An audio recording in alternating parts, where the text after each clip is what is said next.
All right, so we're going to get started. Welcome everybody to Women on Course. This is our golf rules that everybody should know. And I'd like everyone to put in the chat section where they're from so you can kind of see where everybody is. We have people from all over the country today. And we're going to start by introducing Betsy Bishop. She is with Touchstone Crystal, and she is the sponsor of today's event. And Betsy, if you'd like to introduce yourself and tell us a little bit about Touchstone Crystal. I sure will. Good morning, everyone, and thank you, Donna. I'm Betsy. Touchstone Crystal by Swarovski is an American division of Swarovski. Most of you probably haven't had a chance to hear about it.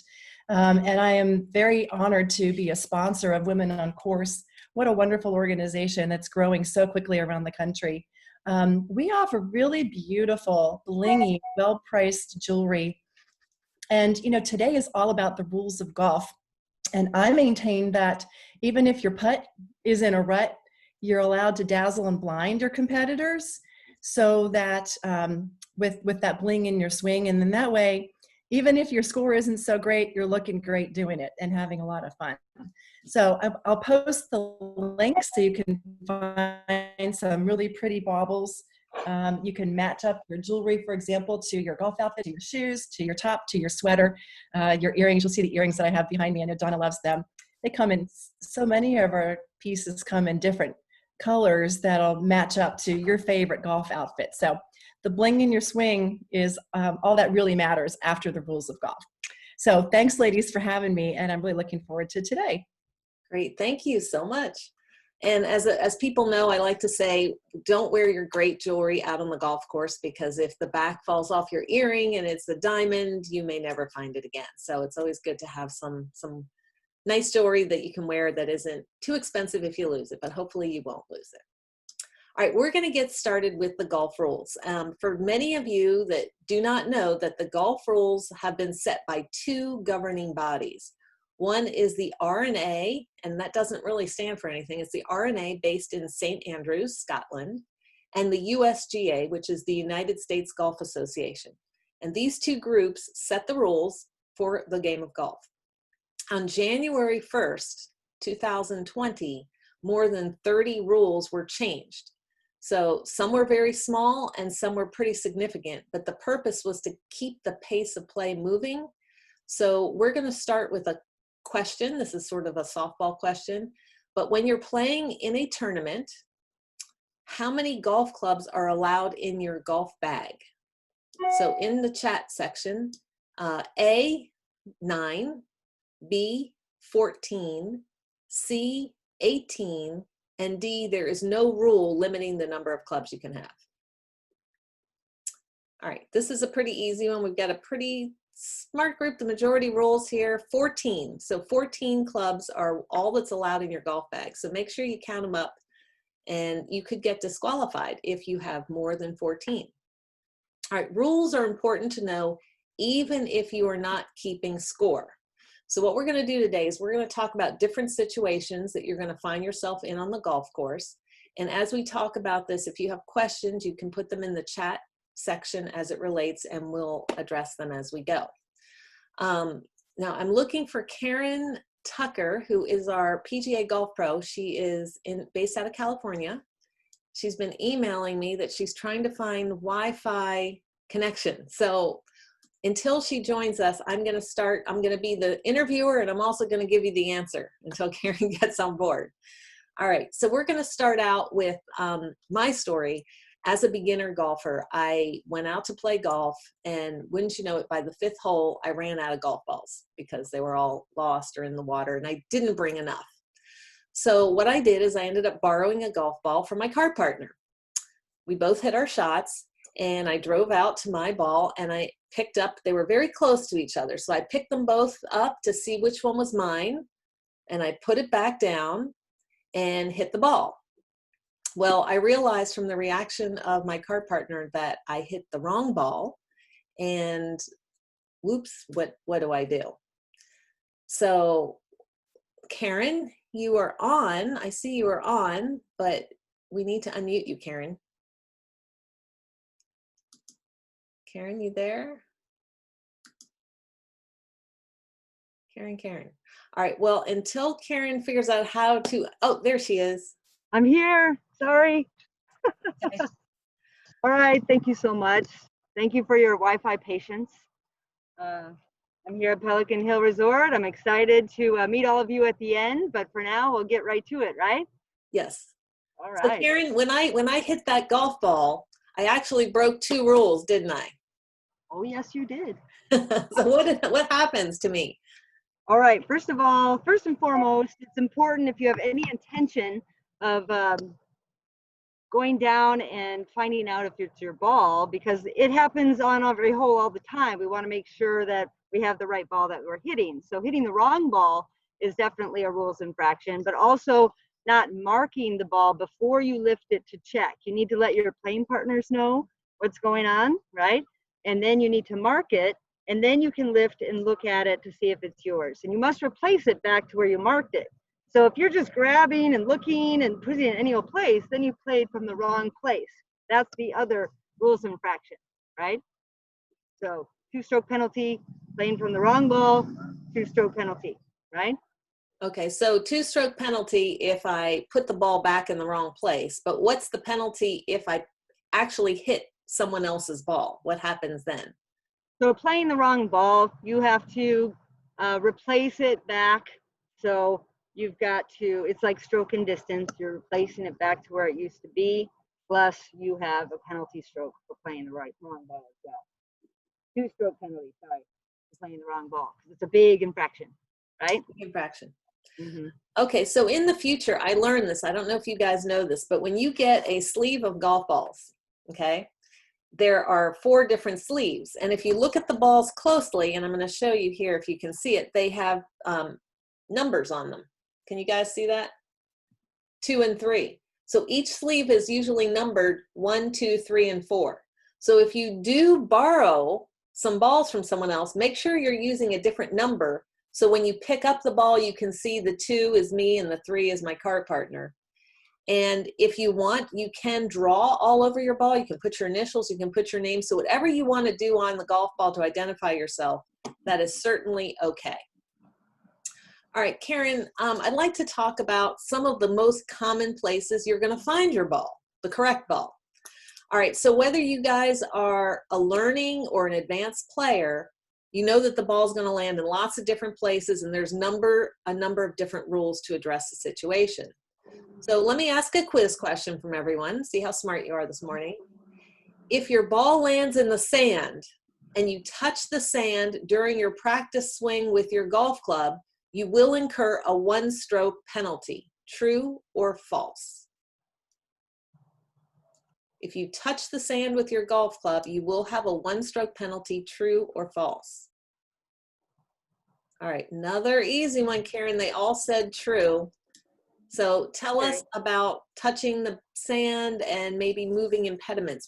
Tell us about some rules in the sand bunkers there. So in the bunker, it's a 2-stroke penalty, right?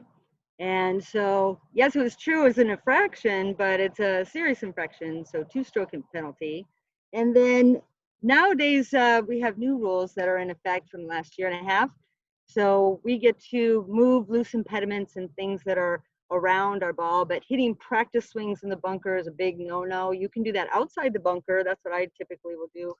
But and practice swinging above the sand so you don't test the sand, they call it, and get all in there and mess it up or anything. So be sure that you don't hit practice swings with brushing the sand and fluffing it up and things like that, right? Okay, so can you give us an example? You said you can move impediments. What are impediments that it's okay to pick up and move? Loose impediments include leaves, twigs, pebbles, rocks. A long time ago, or in the last few changes in the rules, in a bunker and a hazard, you're kind of stuck with that world. So if there were rocks and things around your ball in a bunker or sand trap, you'd have to leave it there. All right, even in a water hazard area and things in penalty areas now, that used to be the old rule, but the new rules say golf is kind of hard as it is. So when you have things laying around your ball, they don't want to make it even harder for you. So loose impediments can be moved carefully, right? You don't want to move a ball or move a loose impediment that moves your ball out of place, right? That'll lead us into something we'll talk about next, right? So, but that is something you can do, no penalty, to get the twigs and leaves out of your way of the ball striking area. Okay, great. All right, let's talk about another place. Unfortunately, a lot of us are going to find our golf ball sailing out of bounds, and this is usually marked by white stakes. So if your ball lands outside of the white stake area, which is out of bounds, what happens? What can we do?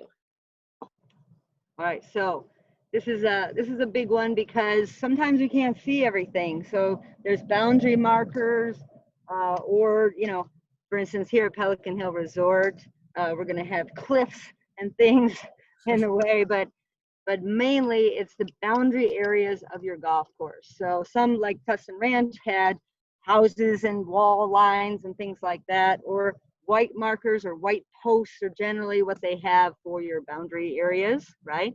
So when a ball flies out of bounds, we call it stroke and distance. So there's penalty stroke plus, you have to go back to where you originally hit the ball out of bounds. All right.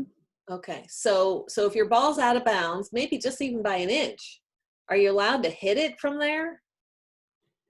Well, they say that if you are on the line, then that's okay. But if you're an inch outside the line of the boundary, then you are out of bounds, and it's a bummer. You have to go all the way back, especially if you crushed it 200 yards, right? Oh. You gotta go all the way back to where you originally hit. Now on the tee box, which is nice, or anytime, if you think it went out of bounds and you hit a really long one, you get to hit a provisional ball. You must let your playing partners know that you think your ball is out of bounds and that you want to hit a provisional ball. Now make sure you know which ball is which, because a lot of people forget. So you want to take the Tyler's 2 on your second ball and be able to remember that and say it's a provisional, and then hit another one just in case. So you can pick that second one up if you find it inbounds. Okay, so there's no penalty if you hit a provisional and your first ball actually is inbounds, you can go ahead and use that. Right. However, if the ball was out of bounds and now you choose to use the provisional, your score will be 1 off the tee out of bounds, 2 for stroke, penalty stroke, and then 3 back out into the fairway. So now you're hitting 4. Okay, Everyone so get that? anytime you put the ball, so when you hit out of bounds and then you're going to put the ball back, that counts as a second stroke, and then when you hit it again, that's a third stroke. Mm-hmm.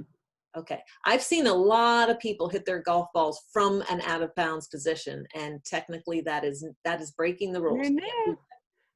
I know, it seems like a fast, easy thing, but I know I've seen a few people, when they're playing a friendly game with no rules, right? No tournament involved, and you're not keeping your handicap and things like that. Then people are being too relaxed with their rules. As long as everybody is aware of that and they're not keeping a proper score for any kind of game that they're playing, then I've seen that before too. Let me ask a quick question of everybody. How many people here are actually keeping score for tracking a handicap? Yes or no? Are you doing a handicap? Okay. So if you are recording scores in the computer for your handicap, you do have to follow every single one of these rules, correct? Yes. We want to follow the rules for our scoring purposes for handicap. Now, at some point, they may score too many strokes. We have to have a maximum, and your handicap will give you a number of maximum later. Right. We'll have information. Okay, and I think we covered that. This is really good for people who are, you're not going to put down a 10, a 12, a 15. The most you can put down on your scorecard is 5 over par. 5 over par. 10. Yeah, United States Golf Association has your information you can look up, and they have a really good app on your phone. So I would suggest everyone get the USGA golf app. It's red, and it's really awesome. You can look up anything, anytime. Plays a lot of videos, so you can see what's going on and how to go through the process through the videos that they have. It's really great. Great. Okay, Karen, on the golf course, there are sprinkler heads. And quite often, your ball might land on a sprinkler head. So ladies, get your chat feature ready. If your ball lands on a sprinkler head, you are allowed to move your ball 1 club length away while taking a 1-stroke penalty. So if the ball lands on the sprinkler head, You can move your ball a club length away, and you're going to take a 1-stroke penalty. True or false? Is that the rule? True or false? False. We got a lot of falses. Trues. Okay, so it's kind of mixed bag. Karen, what is the ruling on that? What is the answer on that? Well, we're actually pretty happy about the immovable obstructions, okay? Things that we can't get out of the ground and move them around for us. So a sprinkler head is a free drop. We don't have to take a penalty. And anything with in that name, sprinkler head, a bench, cart path, we get free drops, 1 club length from that area where your stance and swing is not affected. So the nearest point of relief plus 1 club length, but no penalty is necessary, right? So that's a false one, correct? Okay, that is false. So that's an immovable object. So anytime your ball is on an immovable object, you can put it 1 club length away, no closer to the hole, so you can't advance it closer, and you can't change the lie. Well, yeah, we call it an integral part of the golf course. Things that are in there so to make the golf course beautiful and or necessary for people to do what they need to do to play on that golf course. So those are free drops. We don't want you to have to be penalized for that. Okay, I'm a little amiss because I had 2 questions, Karen, back on our provisionals and out of bounds questions. So I want to ask this question. What happens when you hit hit the out of bounds, you go back and hit a second ball, and the second ball goes out of bounds? And you have to go back and hit the third ball, right? So and then keep repeating the yeah, these things just keep happening, but you have to keep your strokes in mind, right? So you're 1 out, 2 for the penalty, hitting 3, went out, 4 for the penalty, hitting 5, right? And then you come back 6, let's say you get a 7 is out. Now you're hitting 8 onto the green, and you get onto the green 9, and then you putt twice 10, and then you want to hit another one, but you already maxed out. So at some point you're going to max out, and you just got to cut it off, right? Okay. Yeah. All right. So, and then the second question is, you are at the tee box and you hit your provisional, but you find your ball and it's out of bounds. So do you have to play the original ball by taking it back to the tee box? I'm not sure I understand the question. Deborah, do you want to come on and live and ask your question? Deborah Zink, you want to unmute? Okay, thanks, Donna. I have had an understanding that if you hit a provisional because you are not sure you can find your ball, if you do find the ball, then you have to play it. You can't say, oh, well, the provisional was better, I'll just start playing that one. So if you find it, you have to play it. But if you find it and it's out of bounds, are you required to play it by then you take your stroke and distance and you just take it back to the tee and hit it again? Well, remember the definition of provisional. So you get to say that, yes, my ball is out of bounds, and yes, this is my provisional ball, my second ball, and I'm playing from here. You're not going to hit a ball, if I'm understanding this right, you're not going to hit a ball out of bounds, and then somebody's telling you you can't hit your provisional, you've got to go back to the tee box. You already hit your provisional. It's in the fairway, and that's your shot that you're going to take from. If you're hitting a ball out of bounds, it did not go out of bounds, but you hit a provisional as well. So now you have 2 balls in play. You do have to take the original ball. Okay, as long as it's not out of bounds. It could be, if it's in a hazard where you can hit it, anywhere that you're allowed to hit it, Correct. then you have to play the original one when you find it in the woods or in a hazard. Okay. Correct. And yes, and the rules are very challenging even for all of us golf professionals. We all need time to look things up sometimes.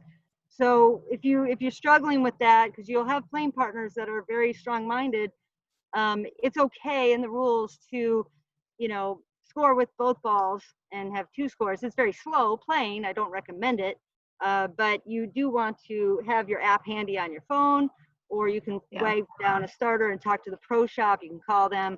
If you feel like it's really disrupting your game at some point, it's just nice to have these things handy and know that you'll get back to it after the round is done. Yeah, you can do that's that too if it's a that's a friendly good game. suggestion. Yeah, figure it out later.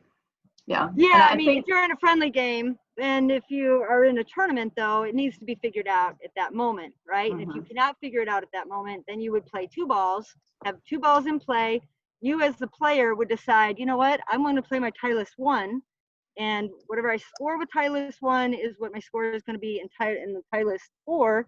I'm going to leave that as the second ball for the rules to be figured out at the end. And then when the pro shop is like, you know what, I'm not sure, I'm only getting some information, which ball did you decide to use? You're like, I chose Titleist 1. Even if you had a 7 with Titleist 1 and you had a 6 with the Titleist 4, you have to take Titleist 1. You have to take the higher score. So I added a few layers to that one. Sorry about that. Yeah. But yeah, it's important that you're taking the ball in play. That's the correct ball. So hopefully I answered that part anyway. Yeah, and Karen, I just think the other question, Donna, was not if you hit out of bounds with your second tee shot, but what if your second shot right goes out of bounds, or your third shot goes out of bounds? You just take it back to where you hit it from. Same thing, stroke and distance.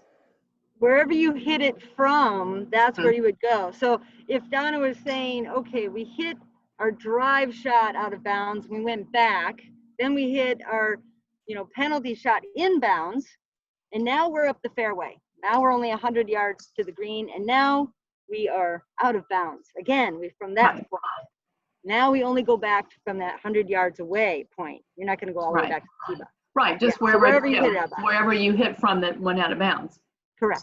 Right. Now just to keep on this one, Deborah, because you did mention penalty areas, and I just wanted to clarify also, if you think your ball went into a penalty area, that is not considered out of bounds, right? So you don't get to have stroke and distance rules when you think it's lost in a penalty area. You do not get the provisional ball when we are talking about going into a water hazard. But the rules can be confusing, so we'll go over that too. Yeah. All right, let's talk about an unplayable lie. Okay, that's a term you're going to hear. My next question is, what happens if your ball lands somewhere in bounds, but it's in a position that's pretty impossible to hit? That's called an unplayable lie. So a quiz question for everybody: who determines if the ball is unplayable? Okay. A, your teammates, or B, the golfer who hit the ball? Who determines it if it's unplayable? Okay, you guys are getting the hang of this. The player who hit the ball determines everything, basically. So let's say I've decided that I hit my ball somewhere and it's a big puddle, or I don't know, it's somewhere where I'm going to fall on the cliff in the off the Pelican Hill. It's unplayable. What happens, Karen, in that case? So if you have an unplayable ball and you've decided it's unplayable for yourself, you have a couple of options, okay? You get to, play it as it lies, no penalty, and have one of those goofy setups and maybe hit it, left-handed versus right-handed, all right? No penalty for that. The other one is to go back where you originally hit it from, right? Just like out of bounds. You can do that for one penalty stroke. You can take the club, if you're taking a penalty stroke, if you've decided it's unplayable and you want to take that penalty stroke, you get 2 club lengths of your longest club, your driver, and go 2 club lengths to the side, either side of where, no closer to the hole, that you can drop at knee height in that area within those 2 club lengths. And then the other option is to take the flag stick, the point of where your ball is unplayable, and go as far back on that line as you need to have a good spot to drop it where you can put it back in play. Wow, I wish I knew that when I was learning, because I could have saved myself a lot of trouble. So if I land in the sand, which I hate, and I say this is unplayable because I get to decide, I could have taken that ball back on the line from the hole and gone back to the fairway and hit it there with 1 stroke penalty. That was never a rule until 2019.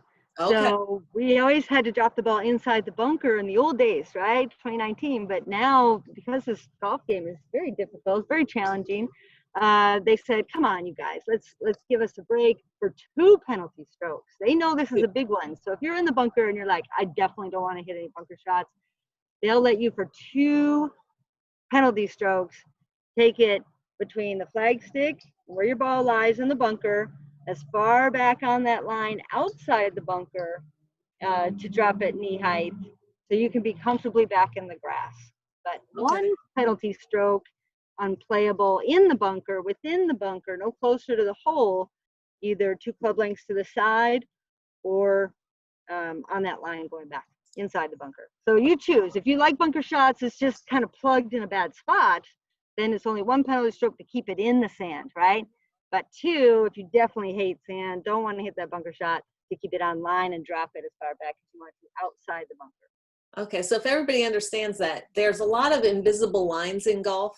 So what Karen's saying is you look at the flag stick, you look at your ball, and you draw an invisible line back, away, away, away, and you can put your ball anywhere on that invisible line you want.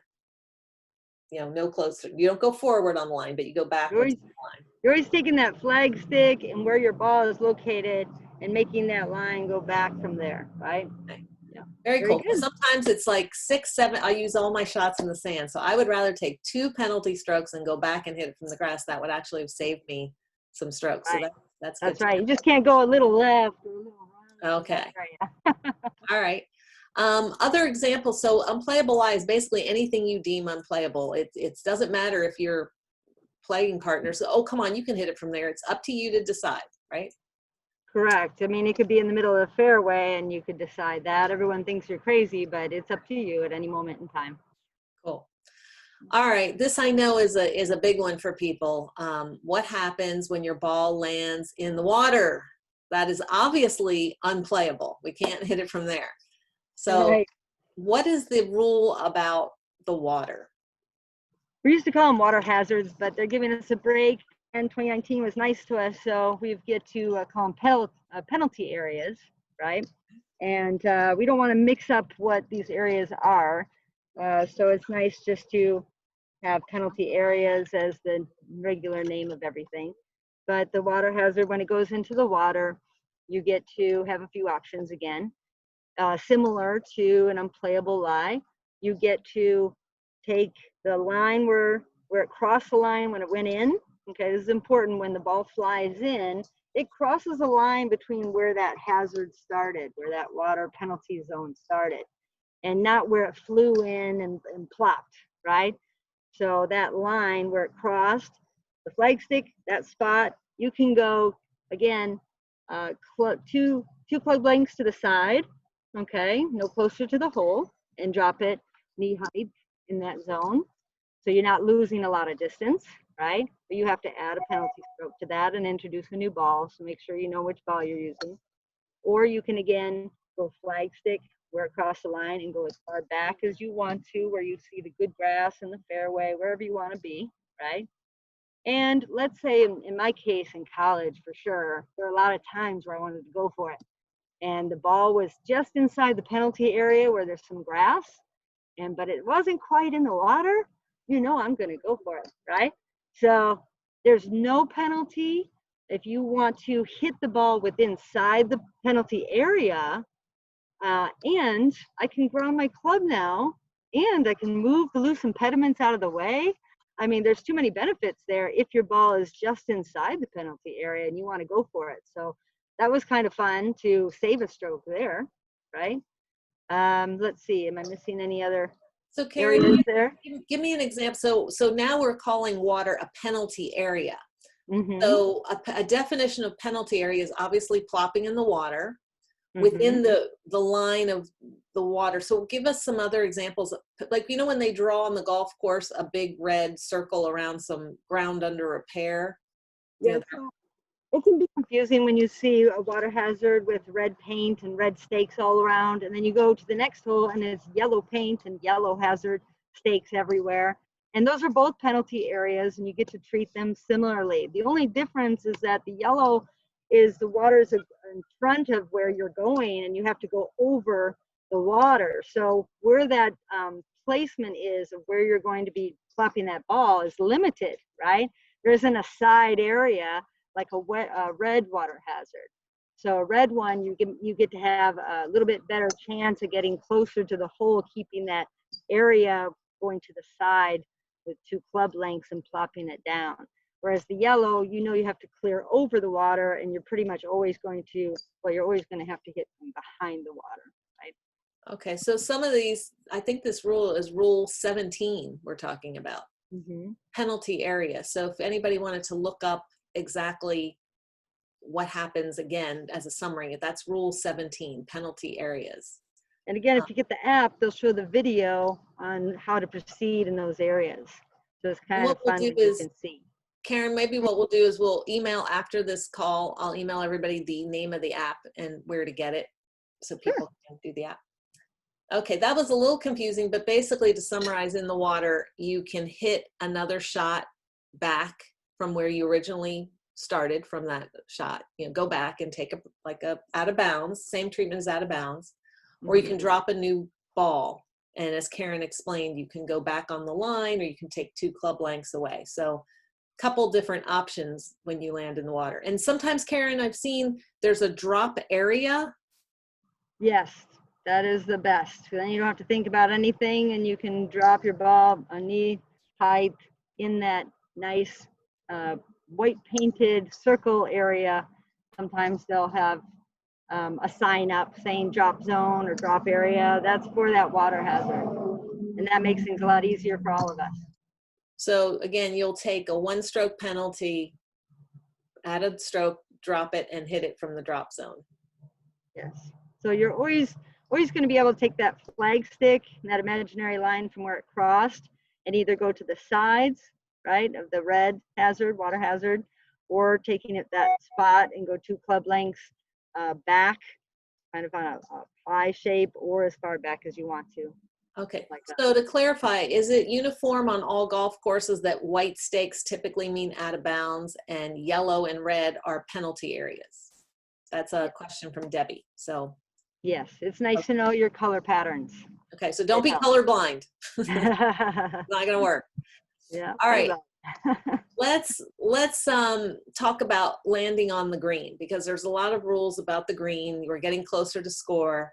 And here there's a lot of things that you can't do that you can do on other parts of the golf course. But let's ask a quiz question. All right, your ball's on the putting green and a dog runs out of a house and bats your ball away from the hole before you've had a chance to lift it up and mark it. You know you're going to, but what happens if that dog moves your golf ball? A, you need to play the ball from the new location, or B, you're allowed to return the ball to the original location. A or B? Someone put C. Oh, that's Kathy C. Sorry. C, B. Bad dog, exactly. You are allowed to put the ball back where it was before the dog moved your ball. But Karen, let's talk about some other instances. If there's a leaf in your way, are you allowed to move the leaf? Right, we're going back to loose impediments and natural objects, things that are natural out there, growing. We can't rip out chunks of grass and plants that are in our way. That's a big no-no. We're stuck with that. But loose impediments, leaves, twigs, things in your way on the putting green or on the fairway, we get to, and that's a big positive for us, right? You just have to be careful. I remember watching the Masters, which is on this weekend.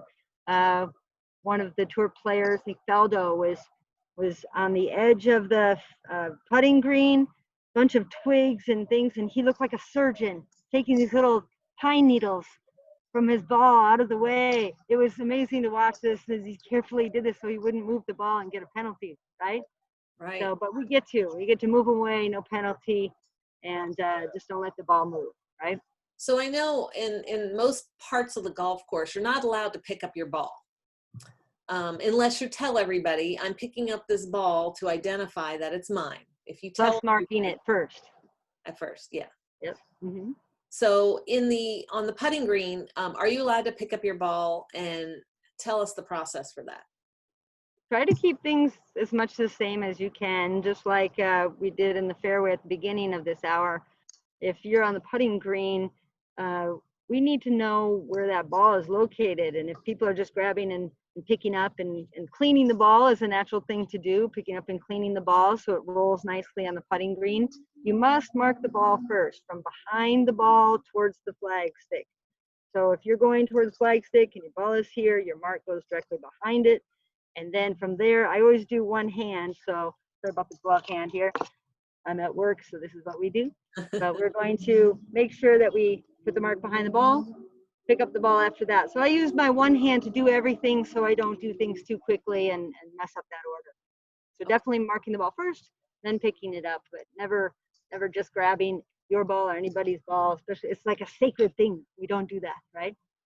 What if I picked up the wrong, what if I marked the wrong ball by mistake? I put a marker down and I picked up your ball. Do I get a penalty or does anything happen there? No, you marked it and you get to replace it back to where it's originally at, so there's no penalty for that. And that's okay. We can do that as long as it's marked. Okay. I know there's some confusion maybe with the new rules, the old rules, but let's talk about the flag stick. Does it need to be in, out?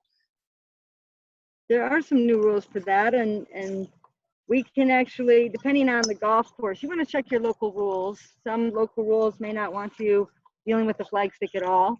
But we used to have a 2-stroke penalty when we putted on the putting green and hit the flag stick, but that rule is no longer what's going on. So my whole high school team I coached, we celebrated. We had so many penalties for putting and hitting the flag stick, but they changed the rules for us, so we don't have to worry about that one anymore. And so that's kind of a hallelujah. And we can play freely, and taking it in or playing it out. Again, I would check your local golf facility and the pro shop whether they want you touching the flag stick or not at this point.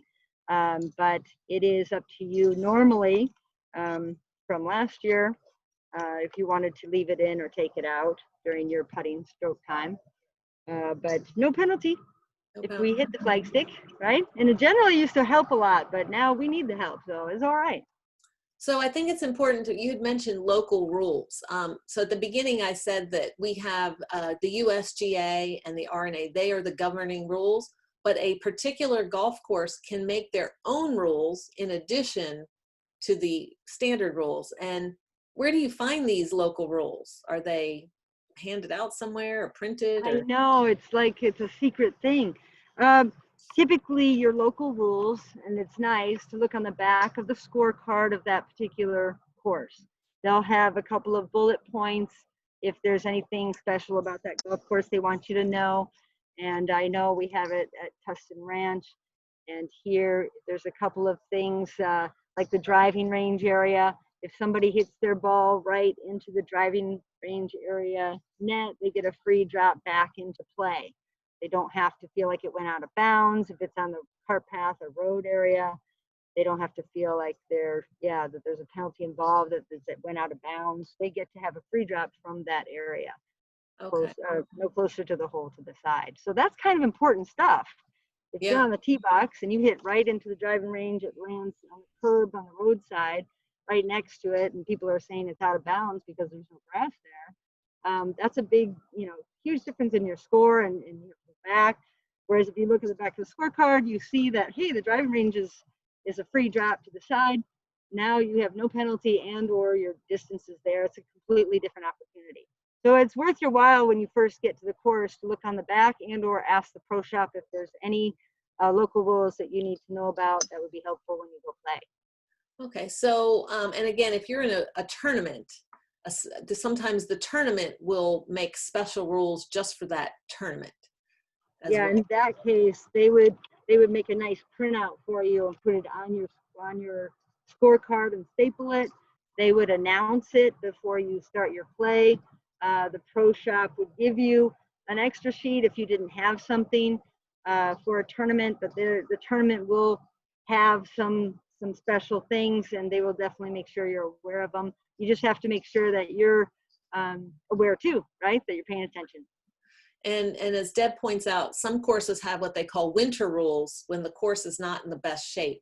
So they give you a little leeway there. Yes, in Michigan, I had that a lot, right? So yes, all that side where you guys are, that there's dormant grass, dead patches of grass, or when the fall leaves come in, there's certain things that are creating a lot of problems out on on the grass area, so it's not as nice as it usually would. So you can bump it around into a zone. They may see a foot or 2 feet or a club length that you get to roll the ball or push the ball or drop the ball in certain areas of nicer grass, no near the hole. So Karen, to wrap up, and then we'll take some questions.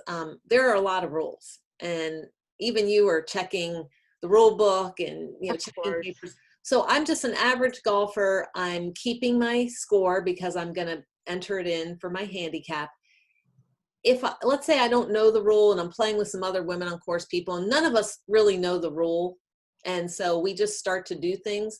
What's your advice on scorekeeping, or if we're moving our ball around and we don't know exactly what's going on? What is there any advice on how we can clarify that some way at some point?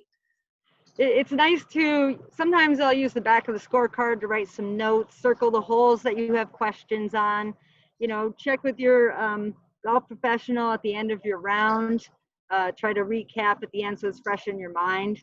But you do want to keep moving forward. The United States Golf Association wants you to have 40 seconds or less ready golfed as you play your holes, and you don't want to be those individuals that are stuck in a hole for 25 minutes trying to figure out what the rules are.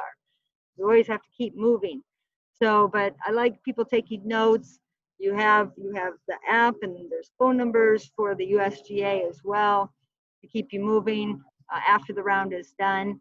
But for the most part, in emergency, the 2-ball rule applies, but it's nice just to take a few notes and refresh yourself on the rules. But some people take lessons just based on rules and etiquette and getting comfortable. I mean, if you don't know the rules, just the basics, then we probably shouldn't be just running out there, right? Let your playing partners know where you stand as a player before you tee off, and then everybody can relax, and then you can listen to those that may know more than you.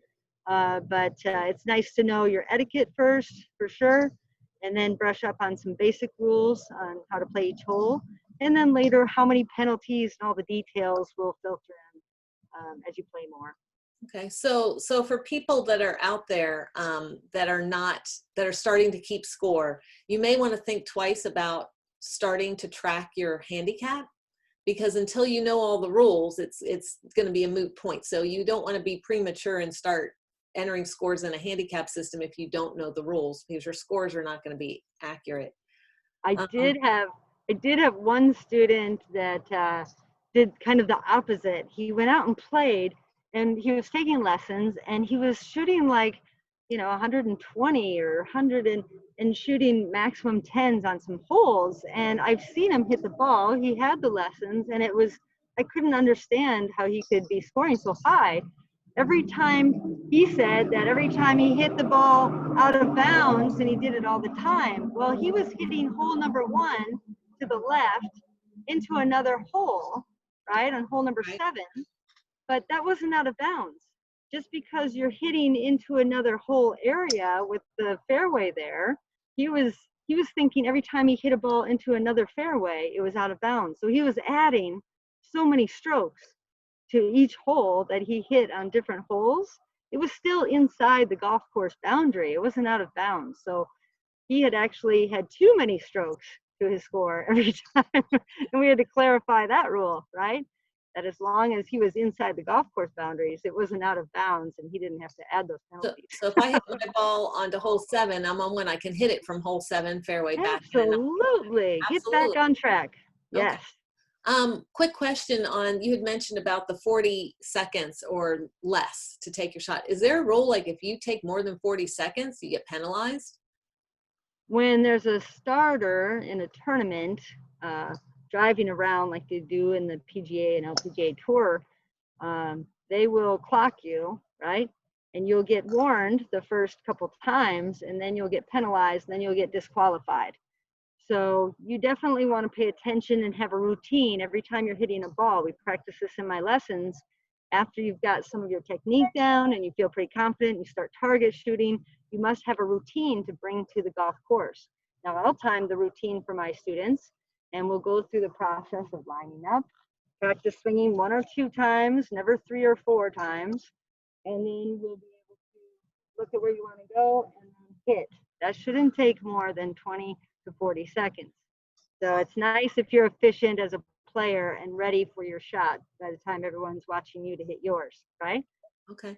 Well, that's great. I mean, today's purpose was to give you some basic rules. We do have another session that Karen and I do that's the more unusual rules of golf. So if you want to hear more, we're going to schedule that for next year. But Karen, thank you so much. You want to take your mask? We can all see your. I know, sorry. I'm at work, so I don't want to. There's Karen. She's, as I said, she's based out Thank you at so College much. Station It's Resort. always fun. And Karen does do virtual swing sessions. So for Yes, our I owe about 6 Zooms out there. So I'm trying to schedule those, and we can Zoom on the computer like this. I've got my equipment. I can hit the shots and go through what drills and teaching aids. So we've had some fun with people out there, and it's been really great, especially in the backyard too. I mean, sometimes it's kind of unnerving to go to the driving range and have a lesson, especially maybe Zoom might be awkward, but we've done a lot in the backyard or the living room, depending on the weather. And it was really fun, just so you know, pitching. I could see her pitch this ball, this wiffle ball, in the living room carpet right over my computer. Right over her computer, right? The ball's up in the air. It was hilarious. So we've had fun many different ways on the Zoom lessons. Yeah, so we do them. They're 20 minutes for $20 for members, right? And you can pick putting, chipping, or full swing. And if you're interested, I'll send a link about the swing sessions with Karen too, so you can do that. But any last questions on some of the things we covered or clarifications? Balls go everywhere. I mean, they go sideways, they go backwards. So, you know, don't be afraid to have something new and exciting happen, and make sure you have a lot of sense of humor, all right, when these things happen. It's all learning. That's all it is, all learning. And a lot of people have worked very hard to know their rules. So if they're strict about it, it's because they've really had it drummed into them to make sure to play that way. So enjoy the process. It's good times. And I think the thing to remember too, it's up to the golfer to determine the rule for herself. So if you are doing something, people are accusing you of cheating. I've been in situations where people told me I was cheating and I knew the rule and I wasn't cheating. It's not up to the other players. It's up to your golf pro shop. So as Karen said, take notes on what happened, and you know, let the people worry about yourself. Like, don't worry about everybody else. Just tell people, just worry about your swing. I'll worry about mine. And if someone does cheat, you know, they'll pay the consequences, but we're not out there to rules everybody else. And at Women on Course, the way we play is your own way. So if you want to keep score and follow the rules, you get to. And if someone in your group doesn't want to follow the rules, they get to do that too. So as long as everyone's moving at a good pace and having fun, that's kind of what we're all about. Yeah, it's a friendly game. As I said, let your playing partners know before you tee off that you're going to be playing a friendly game and you don't know all the rules and you may be picking up at certain times. And just to touch on what you said, Donna, about, you know, it's up to you on the rules. I mean, yes, we have strict rules in there, but you have options. So if somebody's saying that that's not one of the options, but it is, you can, you know, be confident in yourself and you can explain your side of the rules. And then if you're wrong, you'll find out later in the pro shop with your notes. Okay. But yes, some things are strict and some things you have options. And if you know them, then you have a lot of confidence in what you're doing whenever you play and wherever you play. We have one last question from Deborah. And as I understand this correctly, if you're in the fairway or in the rough, you are allowed to pick up your ball if you tell everybody, I'm picking up this ball to see if it's mine, correct? Again, I would mark it with a T. Mark with a T first. Yes, if you don't mark it, then you could be placing it in a more helpful placement. Like if you were kind of, you know, stuck in the rough and then you're, oh, I'm going to check it. And then you pick it up, you don't mark it, and then you put it down, you know, in a shorter, nicer grass area. I mean, you've improved your lie. I mean, that's a problem. Okay. You've made a significant difference. So you have to mark it and put it back where it was. Okay. So let's say you mark it, you tell everybody, you pick it up, and it's like covered in grass and mud. Can you clean it off before you put it back? Not if you're checking to see if it's yours. In fact, in the bunker, let's say it's buried in the bunker. This is a good one. And you don't know if it's yours. and you hit the wrong ball, there's no penalty for that. You would put it back in the penalty area, or excuse me, in the bunker. But if it's buried in the bunker and you don't know it's yours and you want to check it, you can take it carefully out of that buried zone, look and say, oh yeah, it is mine. But now you have to rebury it back into where it used to be. You have to recreate that lie, we call it. Right. So you can't clean your ball off if you're just no, if it was a, you know, unplayable lie and you're taking the penalty stroke, then you can do that. okay. So Deborah, you just say it's an unplayable lie. But then you got to take the penalty stroke. If you want to clean it off. Yeah, you got to take the penalty stroke, Yeah, right? you got to take a penalty stroke on those unplayable lies. All right. Well, I'd like to thank everybody for their time today. And thank you, Betsy, so much for being our sponsor today. And Betsy, do you want to put in the chat section your website if people are interested in adding a little bling to their swing? There's no rule against blinging out your fellow partners there. Oh, you know what's so funny? I love blinging out my stuff. I used to bling out my golf bag and all kind, whatever I could figure out. So I want to hear this. I had a ball marker that's very crystally, and I'd put it down. The guys were complaining that the light was refracting off the ball marker and ruining their putts. And I had a penalty, and I'm like, stop it. They can't. Penalty? So I turned it upside down, but you can use that bling to distract them. There's no rule against that. I think I'd want to use the bling to distract them and beat them. Yeah. So that's a good secret weapon. But I don't think there's a penalty for that. Okay, good. All right. Well, thank you, everybody. And I'm going to stop the recording here.